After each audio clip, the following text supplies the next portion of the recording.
Night Market Toronto, and they're hosting an amazing event full of food. Oh, I'm getting hungry every time I walk by every food truck.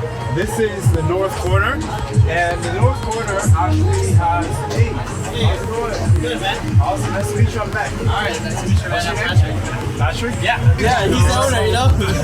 Hey, how you doing? How are you? Nice to meet you, I'm Mac. What's your name? Mac? Ivan. Ivan? Yeah. How come, what made you want to start a food truck business?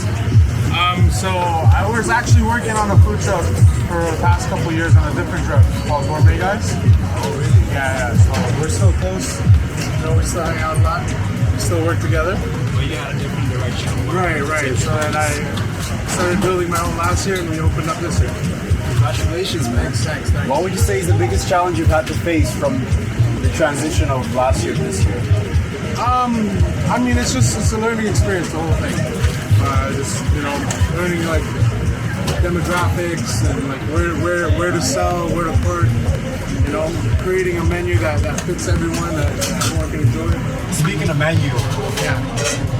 what's the best thing you guys got here? So the best thing we got is the first thing on our menu, which is the TNT pancit quesado, which is pancit is a traditional Filipino dish.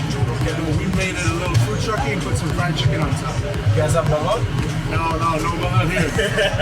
Maybe if we got like a Filipino festival, we might do some. That's a crazy dish, man. I was surprised when I heard that exists. I was like, Have you ever tried it?